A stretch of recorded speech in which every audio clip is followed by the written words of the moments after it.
Bonjour, je vais évoquer aujourd'hui un sujet fondamental qui est la transmission de la danse traditionnelle, ou tout au moins la danse issue de la société traditionnelle. Et depuis des décennies, cette transmission n'a cessé d'exister.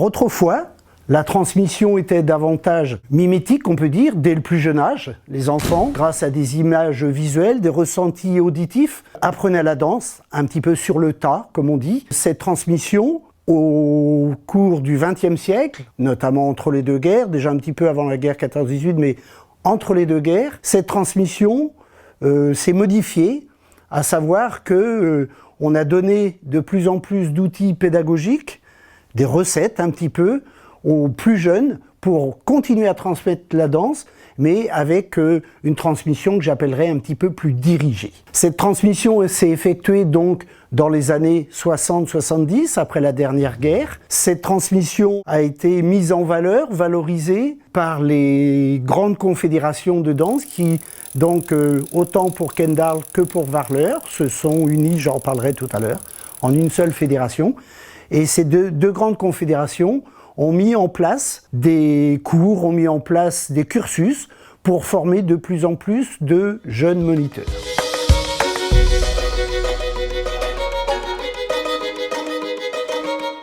Je vais évoquer à présent les différents lieux de transmission de la danse, en commençant par ce grand rassemblement populaire qu'on nomme le Fest-Noz.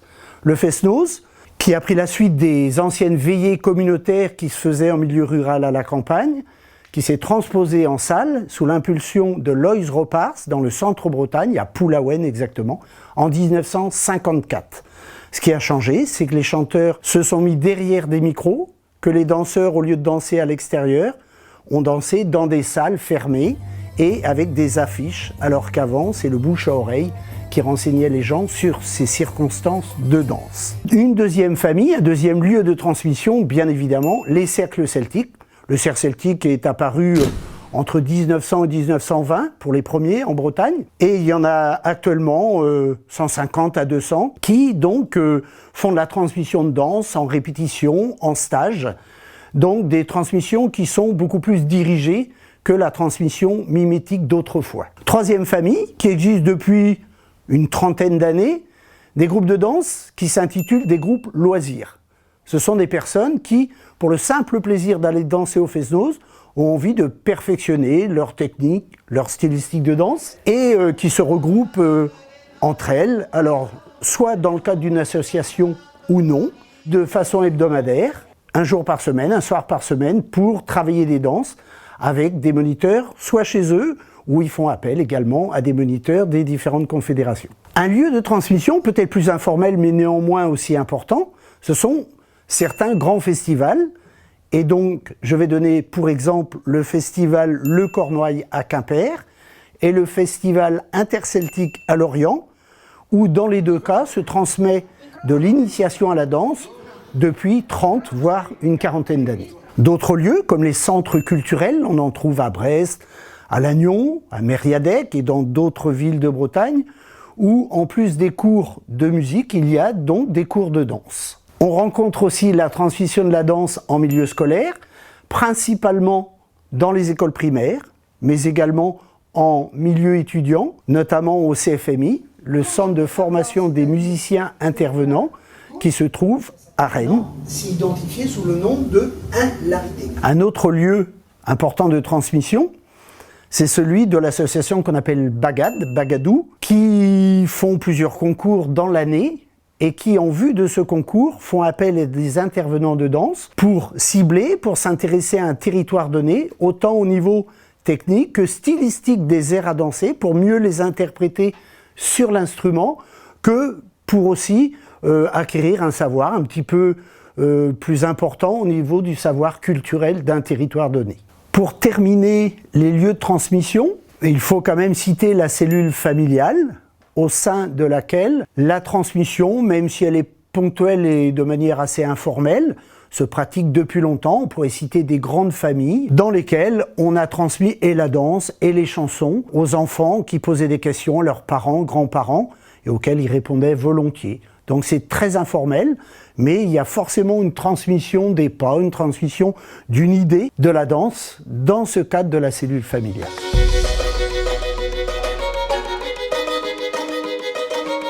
Je vais aborder à présent un sujet important qui est celui des sources et notamment de la bibliographie.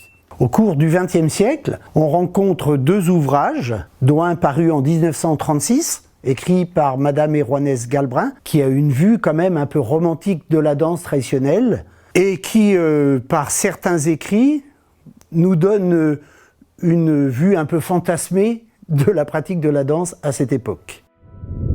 Dans toutes les gavottes, on retrouve le pas Sdréo, pas en arrière du pied droit, qui imprime à la chaîne des 4 danseurs un joli mouvement de vague.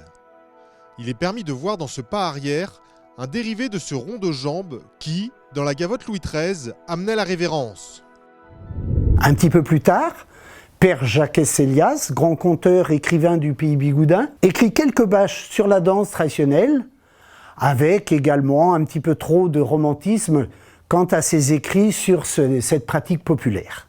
Quelques années plus tard, Jean-Michel Guilcher, né à Saint-Pierre-Quilbignon à côté de Brest, né en 1914, biologiste, s'intéresse à la danse traditionnelle aux abords de la guerre 39-45 et commence une enquête phénoménale en 1946, parcourt plus de 350 communes en Basse-Bretagne, rencontre plus de 2500 informateurs, pour certains nés à la fin du 19e siècle, donc des gens déjà très anciens, mais pour certains qui ont des souvenirs assez vivaces.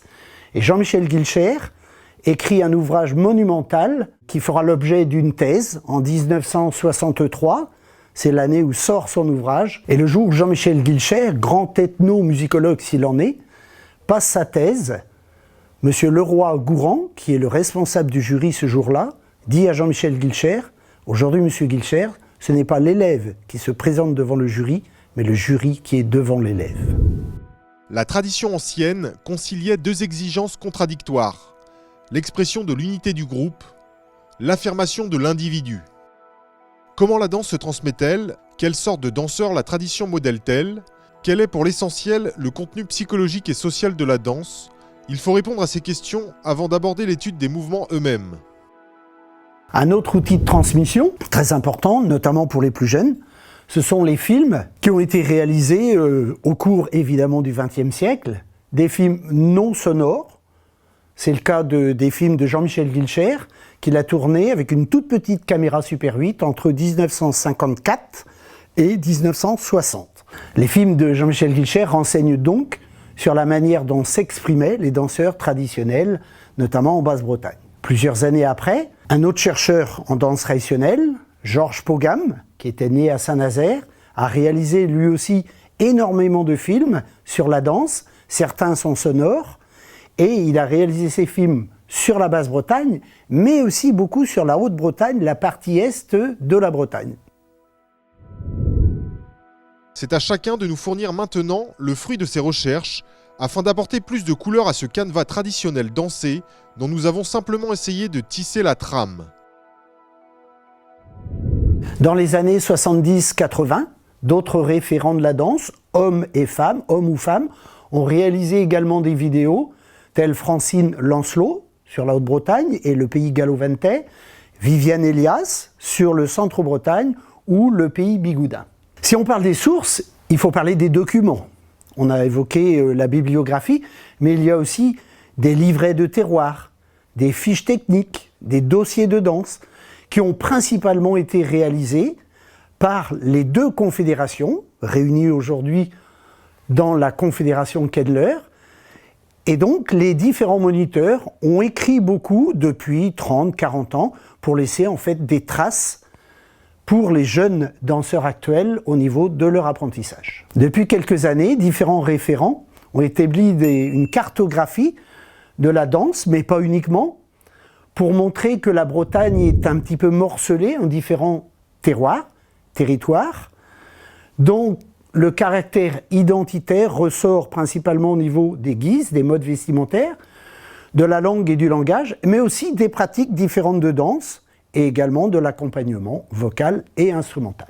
Il faut citer aussi, au niveau de la transmission, des cours théoriques, des cours un peu plus pratiques, mis en place par les deux confédérations, la confédération Kendall, la confédération Warler, il y a 10 ans, 20 ans, 30 années, pour former des nouveaux moniteurs, avec à la fois du savoir, ça veut dire des cours théoriques mis en place, mais également ce qu'on appelle des mises en situation pédagogiques pour éviter les écueils inévitables quand on est jeune pour transmettre la danse, et surtout ne pas trop la figer.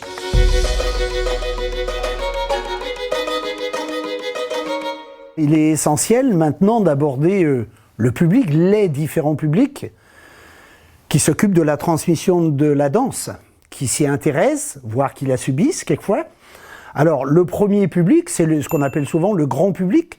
Ce sont les gens qu'on trouve dans les initiations à la danse de Bretagne ou dans l'année quand il y a une animation et qu'on appelle le public à venir à s'essayer à une danse. Donc ce public est souvent fier de l'identité bretonne, mais n'a pas choisi en particulier cette pratique de la danse bretonne. Un autre public dont on ne pourrait se passer, c'est celui du Fest-Noz. Il faut avant tout dire que le Fest-Noz a été reconnu il y a quelques années par l'UNESCO au patrimoine culturel immatériel. Et à ce titre, il a acquis des grandes lettres de noblesse.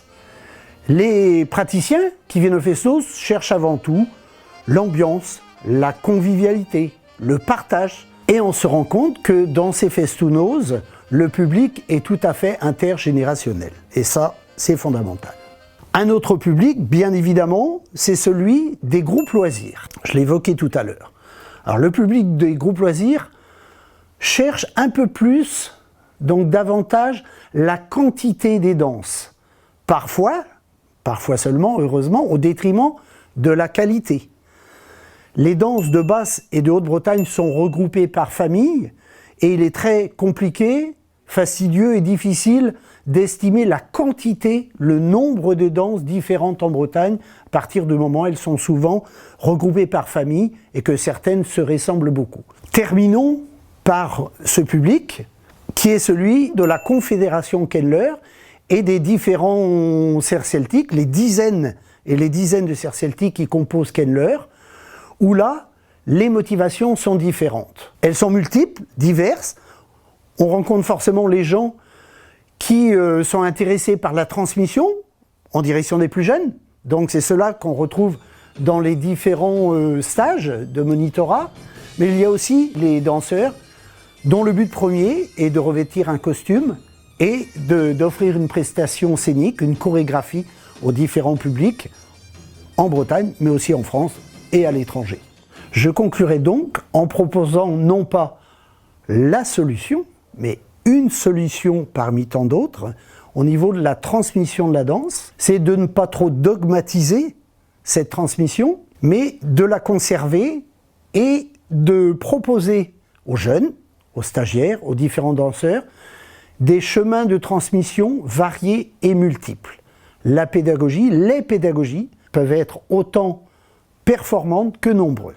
Si ce MOOC vous a intéressé, il y en aura une quarantaine retraçant la culture bretonne dans son ensemble. Alors n'hésitez pas surtout à aller sur la plateforme www.mooc.bzh.